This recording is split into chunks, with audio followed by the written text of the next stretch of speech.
Hello everyone, আজকে আমরা continue করব ক্লাস 11 এর নোবেল লেকচার।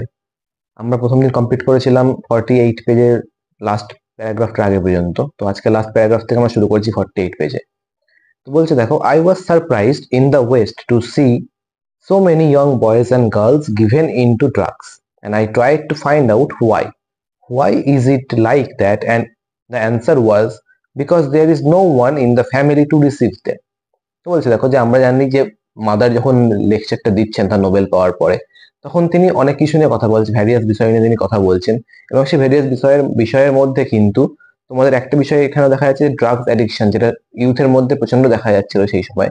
তো সেই কথাটাও কিন্তু তিনি এখানে তুলে ধরেছেন। তিনি বলছেন যে I was surprised in the West to see so many young boys and girls given into drugs. আমি এই জিনিসটা দেখে খুব অবাক হয়েছি যে পশ্চিমের দিকে খুব অনেক ছেলে মেয়েরা এই ড্রাগস অ্যাডিকশনে পড়ে যাচ্ছে, মানে ড্রাগস এর গিভেন আউট টু ড্রাগস মানে হচ্ছে তারা ড্রাগস এর নেশায় নিমজ্জিত হয়ে যাচ্ছে। And I tried to find out why, এবং আমি চেষ্টা করেছি এর কারণটা খুঁজে বের করার, এটা কেন ঘটছে এটা দেখার। তো বলছে why is it like that, the answer was, এবং এর অ্যান্সারটি ছিল কি, because there is no one in the family to receive them. বলছে এই যে ড্রাগ অ্যাডিকশনটা ঘটছে তখন যুবক যুবতীদের মধ্যে বা কিশোরীদের মধ্যে বলা হয়, কিশোর কিশোরীদের মধ্যে বলা যেতে পারে।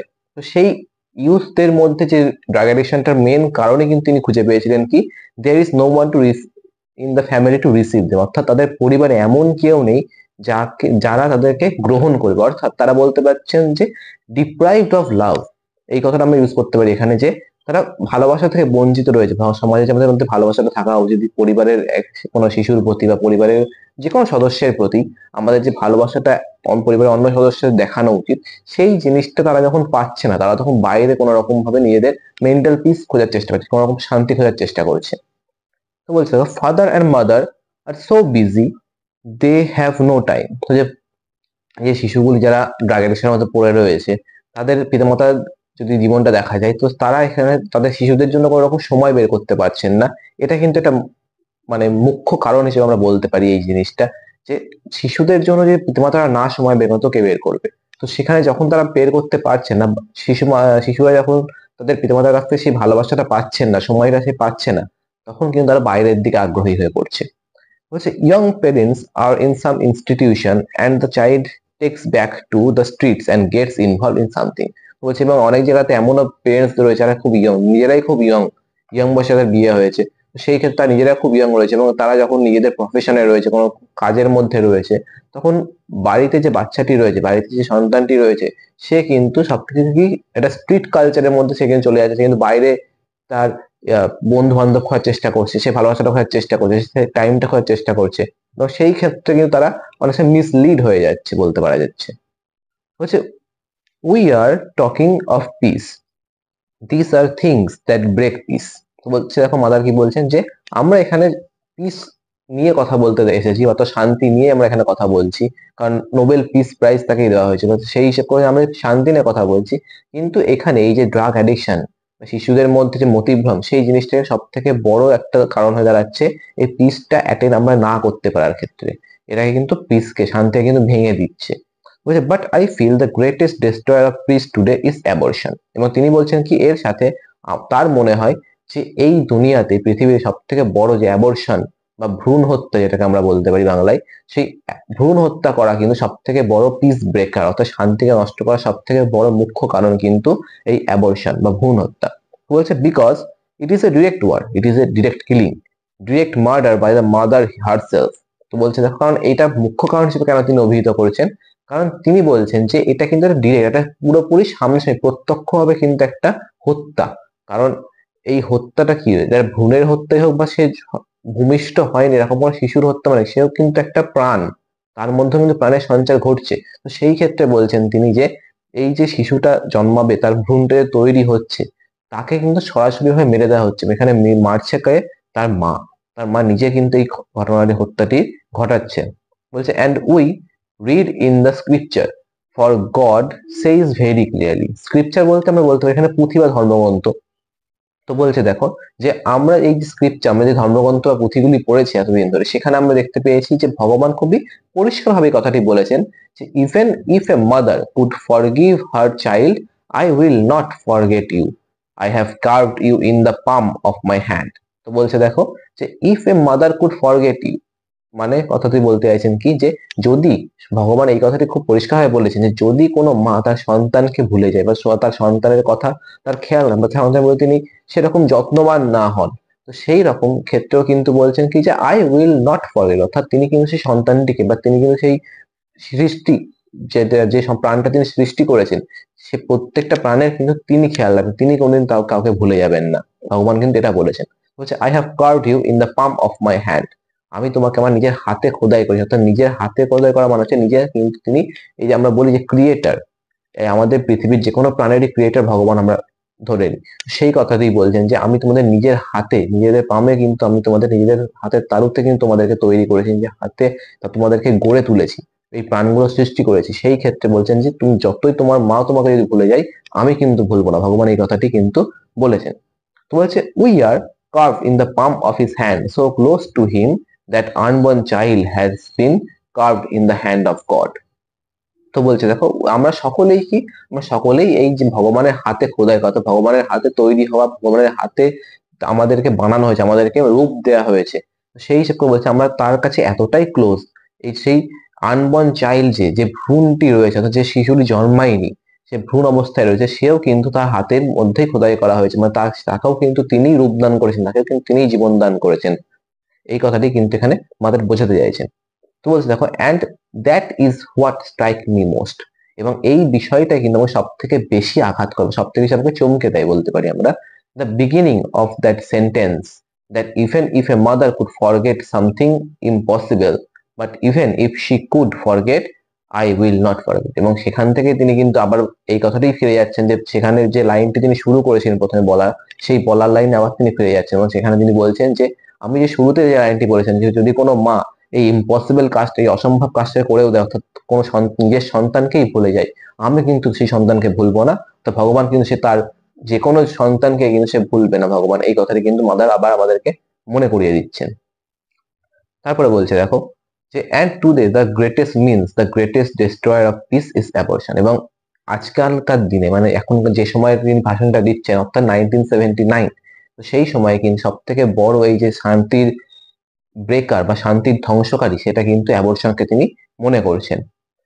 বলছে and who are standing here our parents wanted us, এবং বলছে আমরা যারা এখানে দাঁড়িয়ে রয়েছে, আমরা যারা এখানে জীবন্ত, অ্যাকচুয়ালি বলতে গেলে আমরা যারা প্রাণ পেয়েছি পৃথিবীতে, পৃথিবীকে নিজের চোখে দেখার বা পৃথিবীকে নিজে অনুভব করার আমরা ক্ষমতা পেয়েছি, তাদের ক্ষেত্রে কি, তাদের ক্ষেত্রে আওয়ার পেরেন্টস ওয়ান্টেড আস, অর্থাৎ আমাদের পিতামাতা যারা রয়েছেন তারা আমাদেরকে চেয়েছেন যে আমরা ভূমিষ্ঠ হই। এই অর্থে বলছেন যে যে পিতামাতা চাই না তার সন্তান জন্মাক, তারা কিন্তু অ্যাবর্শনের পথটা বেছে নেবে, অর্থাৎ তারা কিন্তু ভ্রূণ হত্যার দিকে চলে যাবে। কিন্তু আমরা যেহেতু এখানে বেঁচে আছি, আমরা যেখানে এখানে বসে আছি বা শুনছি তার কথাগুলো, সেই কথাগুলো শোনার উদ্দেশ্য মানে কি, আমাদের অ্যাকচুয়ালি কি আমাদের পেরেন্টসরা আমাদেরকে চেয়েছেন যে আমরা ভূমিষ্ঠ হই, সেই জন্য কিন্তু আমরা এখানে মাদারের কথা শুনছি বা আমাদের মাদারের কথা শোনার মতো জায়গায় আমরা রয়েছি, সেই কথাটা কিন্তু মাদার এখানে মনে করাচ্ছেন।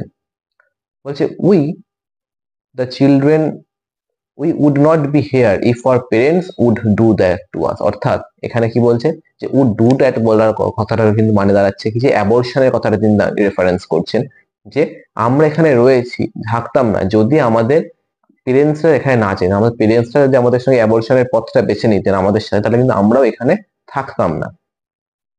Our children we want them, we love them, but what of the millions, বলছে আমাদের যারা শিশুরা রয়েছে তাদেরকে আমরা চাই, আমরা তাদেরকে ভালোবাসি, but what of the millions, অর্থাৎ হোয়াট অফ দ্য মিলিয়ন্স বলতে মানে যাদেরকে চাওয়া হয় না, যাদেরকে অ্যাবর্শনের পথে নষ্ট করে দেওয়া হয় বা যাদেরকে হত্যা করা হয় বলা যেতে পারে, তো সেই মিলিয়ন, সেই লক্ষাধিক যে সন্তানগুলি রয়েছে বা লক্ষাধিক যে আনবর্ন চাইল্ডস গুলো রয়েছে, চিলড্রেন গুলো রয়েছে, তাদের কিন্তু কি ঘটবে তাদের কথা কিন্তু তিনি তুলে ধরছেন।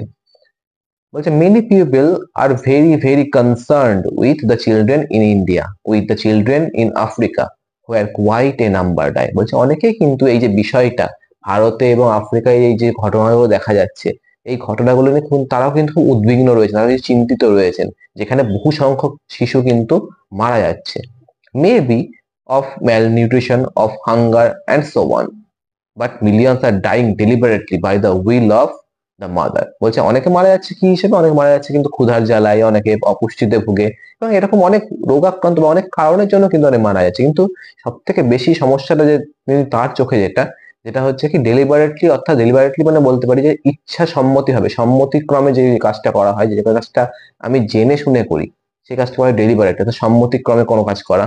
তো বলছে দেখো যে এই যে ডেলিবারেটলি ডাইং, অর্থাৎ তাদেরকে সম্মতি, নিজেদের জ্ঞান নিজেদের জ্ঞান অনুসারে বা নিজেদের সম্মতি অনুসারে কিন্তু তাকে হত্যা করা, এই ঘটনাটা কিন্তু সব বহু লক্ষাধিক শিশুর সাথে কিন্তু ঘটছে।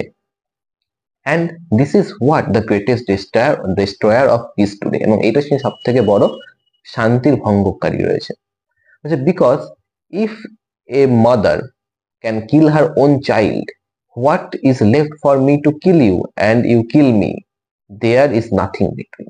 বলছে দেখো যদি একজন মা তার নিজের শিশুকেই হত্যা করতে পারে, তাহলে সেখানে কি পড়ে থাকবে আমি তোমাকে মেরে দেবো বা তুমি আমাকে মেরে দেবে, মানে মানুষের মধ্যে হানাহানি, যে নিজের সন্তানকে খুন করতে পারে বা নিজের সন্তানকে হত্যা করতে পারে, সেটা অন্য মানুষকে হত্যা করতে পারে, সে অন্য মানুষকেও তাকে হত্যা করতে পারে। তো সেই ক্ষেত্রে বলছে যে আমাদের মধ্যে তাহলে আমাদের মধ্যে তুমি তাহলে আর ভালোবাসার জায়গাটা কোথায়, আমাদের শান্তি কোথায় থাকবে? আমরা একে অপরকে তো মারামারির মতো সম্পর্ক হয়, আমাদের একে অপরকে যখন তখন হত্যা করতে পারি, এরকম একটা হিংসার মনোভাব কিন্তু আমাদের মধ্যে চলে আসবে। বলছে and this I appeal in India, I appeal everywhere. বলছে এবং এই ক্ষেত্রে আমি সবাইকে অনুরোধ জানাতে পারি, সবাইকে এই সব জায়গাতে আমি অনুরোধটা করি যে let us bring the child back, and this year being the child's year, what have we done for the child. বলছে চলো আমরা সবাই তাহলে শিশুগুলোকে ফিরিয়ে নিয়ে আসি। তো এই বছরটা, যে বছরটা তিনি ভাষণ দিয়েছেন, সেই বছরটা শিশুদের ক্ষেত্রে অনেক কাজ তিনি করেছেন, সেই উদ্দেশ্য বলে হিসেবে শিশুদের বছর, এবং সেই শিশুদের বছরে তিনি বলছেন কি আমরা আর কি করতে পারি শিশুদের জন্য। At the beginning of the year I told, I spoke everywhere and I said. বলছি এবং এই বছরের শুরুতে আমি যেখানে যেখানে কথা বলেছি বা যেখানে যেখানে আলোচনা করা হয়েছে, সেখানে আমি অনেক জায়গাতে এই কথাটি বলেছি যে let us make this year that we make every single child born and unborn one day. বলছে চলো তাহলে আমরা শুরু করি কি, যে এই যে বছরটা শুরু হয়েছে, এই যে বছরে তিনি কথা 1979-এর কথা বলছে, সেই বছরে কি that we make every single child born, আমরা প্রত্যেকটা শিশুকে জন্মাতে, অর্থাৎ প্রত্যেকটা শিশুকে পৃথিবীর আলো দেখতে দেবো, অ্যান্ড আনবর্ন ওয়ান ডে, এবং যারা জন্মাচ্ছে না তাদেরকেও আমরা চাইবো, অর্থাৎ যারা জন্মাচ্ছে না তাদেরকেও মানে কাউন্সিলিং এর দ্বারা তাদেরকে বোঝানোর দ্বারা তাদের পিতামাতার ক্ষেত্রে তাদেরকেও তারা যাতে এই পৃথিবীতে ভূমিষ্ঠ হতে পারে, সেই চাওয়াটার কথা কিন্তু তিনি বলতে চাইছেন। বলছে and today is the end of the year, have we really made the children wanted. বলছে আজকে কিন্তু বছরের শেষের দিকে এসে আমরা কি সেই শিশুগুলিকে কি তাদেরকে চাওয়ার যোগ্য করে তুলতে পেরেছি? I will give you something terrifying. বলছে আমি তোমাদের কিছু ভয়ানক কিছু জানাবো। We are fighting abortion by adoption, এবং আমরা কি করছি, এই যে মাদারের যে অর্গানাইজেশনের কথা বলছে, সেই অর্গানাইজেশন ফাইট করছে অ্যাবর্শনকে, ভ্রূণ হত্যাকে, বাই অ্যাডপশন। অ্যাডপশন মানে হচ্ছে কাউকে দত্তক নেওয়া, অর্থাৎ কোনো শিশুকে বা কোনো সন্তানকে বা কারোর যে কোনো ধরনের শিশুকেই দত্তক নেওয়া, নিজের করে নেওয়া, সেটাকে বলা হয় কিন্তু অ্যাডপশন। তো বলছে দেখো we have save thousand of lives, we have sent words to all the clinics, to all the hospitals, police station, please don't destroy the child, we will take the child. তো আমরা এইভাবে কিন্তু হাজার হাজার জীবন বাঁচিয়েছি, আমরা সব জায়গায় হাসপাতাল, ক্লিনিক, পুলিশ স্টেশন, সব জায়গাতে আমরা এই মানে সংবাদটা পৌঁছার চেষ্টা করেছি যে কোনো সন্তানকে তারা যেন ডিস্ট্রয় না করে, কোনো শিশুকে তারা যেন ডিস্ট্রয় না করে, কোনো হত্যা না করে, and we will take the child, আমরা ওই শিশুটিকে আমাদের করে আমরা আমাদের হোমে নিয়ে আসবো। So every hour of the day and night it is always somebody. তো বলতে পারবো প্রতিটা দিনের প্রতিটা ঘন্টা প্রতিটা ক্ষণই কিন্তু কোনো না কোনো শিশুর জন্য, সেই অর্থে বলছে কেউ না কেউ তাদেরকে যোগ দিচ্ছে। বলছে and we have a tremendous demand from families who have no children. তারপরে বলছে দেখো যে and we have a tremendous demand from families, tremendous মানে কিন্তু একটা বিরাট বিপুল সংখ্যক একটা ডিম্যান্ড রয়েছে, একটা চাওয়া রয়েছে বিভিন্ন ধরনের ফ্যামিলিজের কাছে, যারা তাদের কোনো সন্তান নেই তারাও কিন্তু চাইছে তাদের কোনো সন্তান হোক, কিন্তু তাদের বিভিন্ন বায়োলজিক্যাল কারণে বলো বা বিভিন্ন পারিপার্শ্বিক কারণেই বলো, সেই ধরনের কারণে ফলে তাদের কিন্তু সন্তান হয় না। তো সেই ক্ষেত্রে তাদের কাছ থেকে ডিম্যান্ড রয়েছে যে তারা যেন অন্যের সন্তান দত্তক নিতে পারে। তো তাদের ক্ষেত্রেও কি তারাও কিন্তু চাইছে এই যে মাদারের যে আশ্রম রয়েছে, তো সেখান থেকে তাদের দত্তক নেওয়ার জন্য তারাও কিন্তু তারাও কিন্তু ডিম্যান্ড করছে। তো সেই হিসেব করে তিনি বলছেন যে অনেকের কিন্তু কিন্তু এই ডিমান্ডটা আসছে, এই চাওয়াটা আসছে যে তারা তাদের যাদের সন্তান নেই তারাও কিন্তু এই ভগবানের আশীর্বাদটাকে তাদের কাছে নিয়ে যেতে চাইছেন। বলছে and also we are doing another thing which is very beautiful, এবং এর সাথে আমরা আরো একটা জিনিস করছি যেটা খুবই সুন্দর। We are teaching our beggar, our leprosy patient, our slum dwellers, our people of the street natural family planning. এবং এরই সাথে আমরা আরো একটা ভালো জিনিস করছি।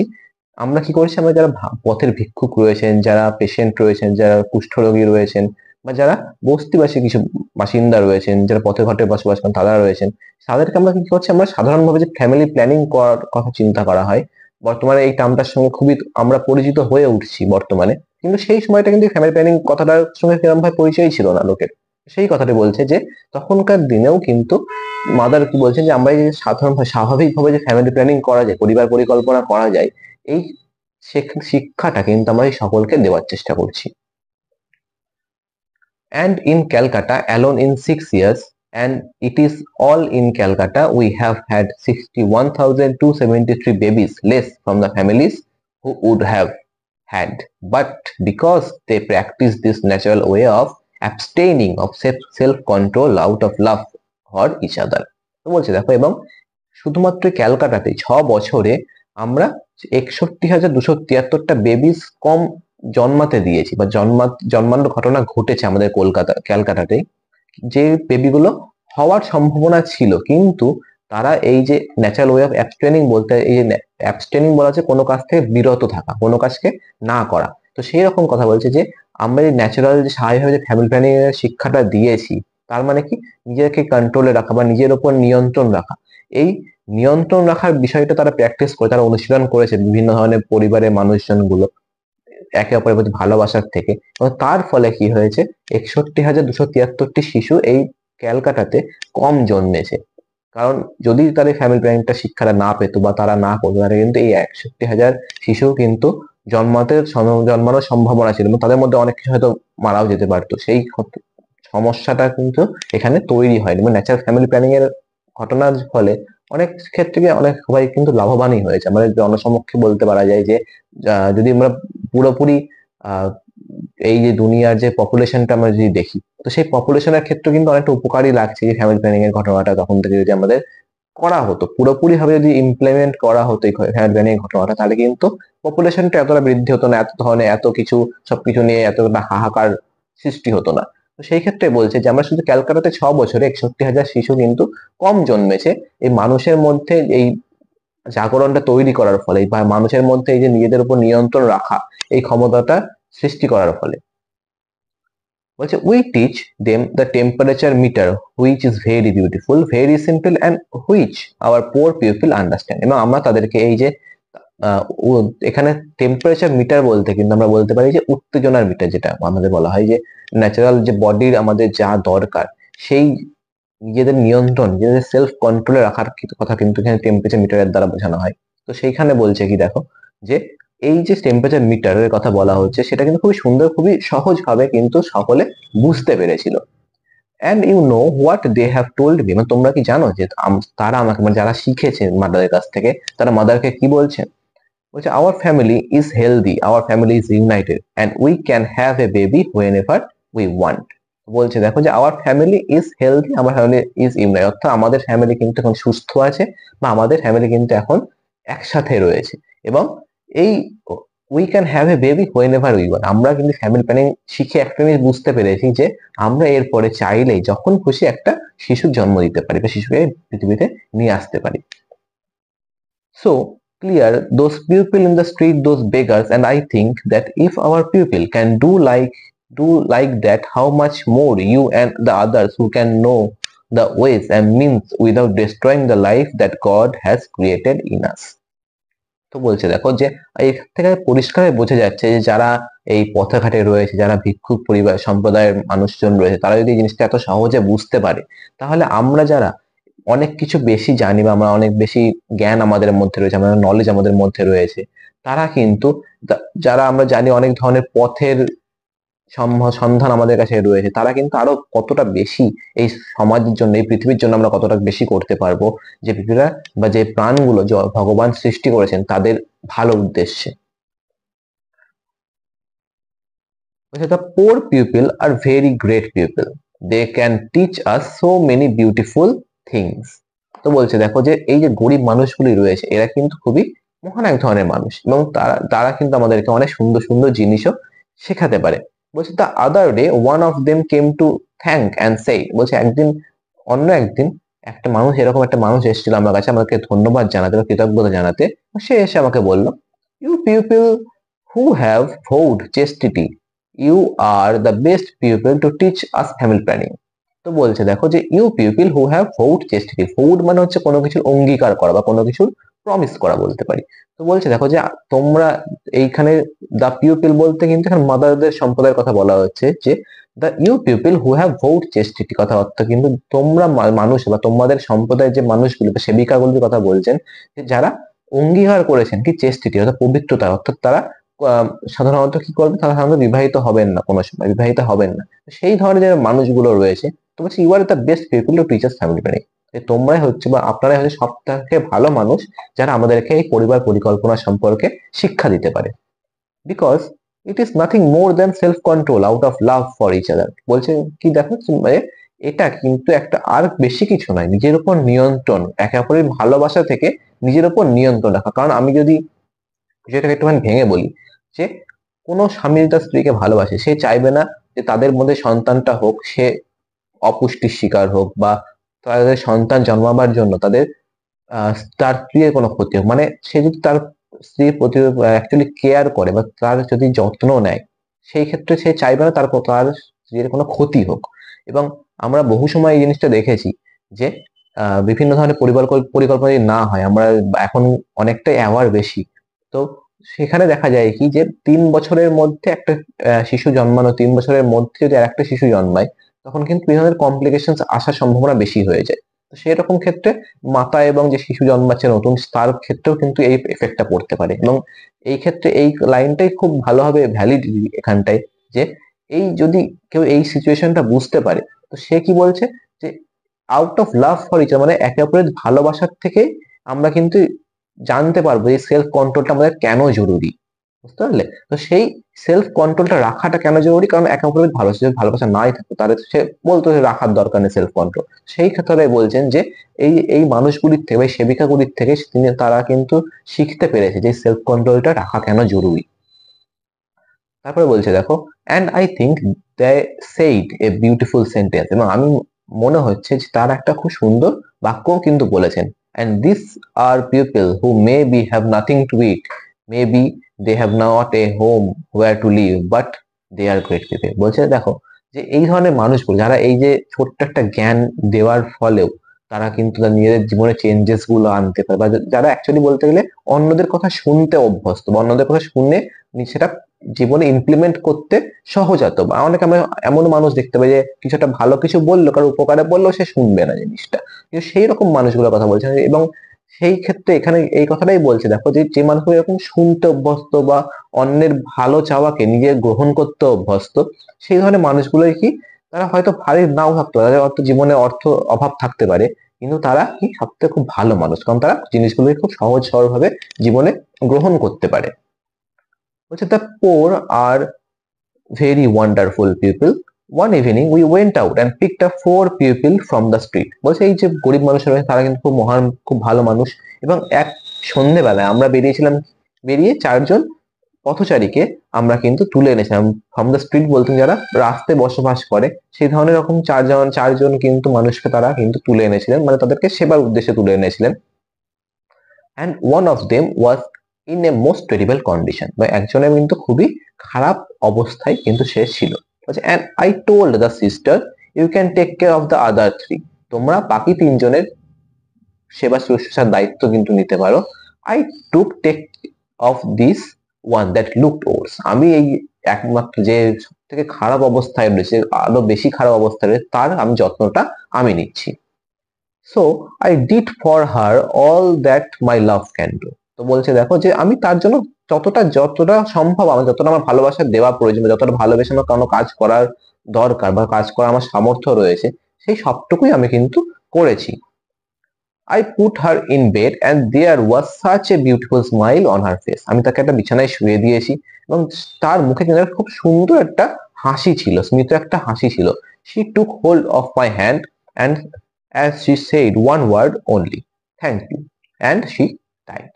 তো বলছে দেখো যে she took hold of my hand, অর্থাৎ সে কিন্তু আমার হাতটা ধরেছে এবং she said one word only, এবং সে কিন্তু একটা কথাই বলেছে, থ্যাংক ইউ. এই ওয়ার্ডটা কিন্তু সেই থ্যাংক ইউ কথাটা কিন্তু সে বলেছে এবং সে কিন্তু তারপরে মারা গিয়েছে. তারপরে দেখো বলছে যে I could not help but examine my conscience before her. Conscience বলতে আমরা বলতে পারি যে বিবেক বা আমাদের যে মন. তো সেই বলছে দেখো যে I could not help but examine my conscience before her. বলছে তার সামনে দাঁড়িয়ে বা তার সামনে আমি নিজের বিবেককে প্রশ্ন না করেই পারলাম না যে and I asked what would I say if I was in her place. আমি আমার বিবেককে কি প্রশ্ন করলাম যে আমি জিজ্ঞেস করলাম যে আমি তার জায়গায় থাকলে বা আমি তার অত অবস্থায় থাকলে আমি কি বলতাম. and my answer was very simple. আমার উত্তরটাও কিন্তু অপেক্ষাকৃত সহজ ছিল. I would have tried to draw a little attention to myself. আমি হয়তো নিজের দিকে কিছুটা কারোর attention অর্থাৎ কারোর আগ্রহটাকে টানার চেষ্টা করতাম. I would have said I am hungry. আমি হয়তো বলতাম যে আমি ক্ষুধার্ত রয়েছি. That I am dying, অথবা আমি মৃত্যুর দিকে যাচ্ছি. I am cold, আমি ঠান্ডা হয়ে যাচ্ছি বা আমি ঠান্ডায় জমে কষ্ট পাচ্ছি. I am in pain, আমি বেদনায় রয়েছি. Or something, but she gave me much more. বলছে এরকম অন্য কিছু বলতে পারতাম, কিন্তু সে কিন্তু কি করে যে মৃত্যুর মুখে চলে গেছে, এখন যে মৃত্যু বরণ করে নিয়েছে অলরেডি, সে কিন্তু এর থেকে অনেক বড় কিছু বলেছে. বলছে she gave me her grateful love. সে কিন্তু তার ভালোবাসা আমাকে দিয়েছে, অর্থাৎ যে থ্যাংক ইউ বলেছে, অর্থাৎ যে কৃতজ্ঞতাটা জ্ঞাপন করেছে, সেটা কিন্তু কারোর প্রতি যত্ন বা কারোর প্রতি ভালোবাসা থেকেই মানুষের আসতে পারে. নাহলে কিন্তু কেউ এই মৃত্যু সময়ে এই কথাটা কিন্তু সে বলতো না. তো সেই ক্ষেত্রে মাদার কি বলছেন যে she gave me her grateful love. সে কিন্তু তার মহান যে ভালোবাসাটা রয়েছে তার মধ্যে, সেই ভালোবাসাটা কিন্তু আমার সঙ্গে শেয়ার করে, সেই ভালোবাসাটা আমাকে দিয়ে গেছে. and she died with a smile on her face. এবং সে মৃত্যু হয়েছে তার মুখে কিন্তু হাসি নিয়ে. as that man whom we picked up from the drain, half eaten with worms, and we brought him to the home. বলছে এবং ওই যে মানুষটা যাকে আমরা ড্রেন থেকে তুলে এনেছিলাম, half eaten with worms, অর্থাৎ তাকে কিন্তু বিভিন্ন কীটপতঙ্গের আক্রমণে তাকে কিন্তু অর্ধেকটা খেয়েই ফেলেছে. and we brought him to the home, এবং তাকেও আমরা কিন্তু আমাদের আশ্রমে নিয়ে এসেছি. I have lived like an animal in the street, but I am going to die like an angel, loved and cared for. এবং সে যে মানুষটাকে সে তুলে এনেছিলেন মাদার, সে কিন্তু তার সময় কি বলছে যে I have lived like an animal in the street. আমি একটা পশুর মতো কিন্তু রাস্তাঘাটে জীবনযাপন করেছি, কিন্তু আমি কিন্তু একটা ভালো একটা পরিবার, একটা দেবদূতের মতো কিন্তু আমি এখানে মৃত্যুবরণ করব, যার জন্য কি লোকে ভালোবাসবে এবং লোকে যত্ন ভালোবাসার মধ্যে থেকে আমি কিন্তু মৃত্যু পাবো. এই কথাটা কিন্তু এই লোকটি বলছিল. বলছে and it was so wonderful to see the greatness of that man who could speak like that. এবং বলছে এই যে তার যে কথা বলার ধরন, তার মধ্যে দিয়ে কিন্তু তার যে মহানুভবতা বা তার যে মহানতা, সেটা কিন্তু প্রকাশ পায়. who would die like that without blaming anybody, without cursing anybody, without complaining anything. বলছে কে মৃত্যুবরণ করতে পারে এরকম কোনো কারোর প্রতি বিদ্রোহ প্রকাশ না করে, কোনো কারোর প্রতি খারাপ কথা না বলে বা গালিগালাজ না করে বা কোনো কিছু নিয়ে তুলনামূলক কোনো কথাবার্তা না বলে, শুধু জাস্ট কাউকে ধন্যবাদ জানিয়ে ভালো কথা বলতে বলতে কে মৃত্যুবরণ করে, এই কথাটা কিন্তু মাদার বলছেন. বলছে like an angel, this is the greatness of our people and that is why we believe what Jesus had said. বলছে এই রকমই মানুষের মধ্যে কিন্তু মহানুভবতাটা রয়েছে, এটাই হচ্ছে মানুষের মহানুভবতা বা মানুষ যে গোষ্ঠীর প্রাণী, সেই গোষ্ঠীর মহানুভবতা হিসেবে বলতে চাইছেন মাদার. বলছে এবং এই জন্যই আমরা বিশ্বাস করি যেটা জিসাস আমাদেরকে বলে গেছেন, I was hungry, I was naked, I was homeless, I was unwanted, unloved, uncared for, and you did it to me. তো বলছে আমি কি, আমি ক্ষুধার্ত ছিলাম, আমি নগ্ন ছিলাম, আমি গৃহহীন ছিলাম, আমি অবাঞ্ছিত ছিলাম, আমি আনলাভড অর্থাৎ ভালোবাসাহীন ছিলাম এবং যত্নহীন ছিলাম, and you did it to me. এবং তোমরা আমার সাথে এগুলি করেছো, অর্থাৎ তোমরা আমাকে পরিপূর্ণ করেছো, তোমরা আমাকে কিন্তু এই অবস্থা থেকে বের করে নিয়ে আসতে পারবে. এই উদ্দেশ্যে কিন্তু যিশু কথাগুলি বলেছিলেন. নেক্সট বলছে দেখো যে I believe that we are not real social workers. We may be doing social work in the eyes of people, but we are really contemplatives in the heart of the world. তো বলছে I believe that we are not real social workers. তো বলছে দেখো যে I believe, আমি বিশ্বাস করি, mother বিশ্বাস করে কি যে আমরা যারা কাজ করি আমরা কিন্তু আসলে সমাজ সংস্কারক নই। We may be doing social work, আমরা হয়তো কিছু সামাজিক কর্ম করি মানুষের চোখে, but we are really contemplatives in the heart of the world. কিন্তু আমরা এই সমাজের বা এই পৃথিবীর বিশ্বের কিন্তু সব থেকে কিছু নিমিত্ত মাত্র, সব থেকে কিছু ক্ষুদ্র কিছু অংশই কিন্তু।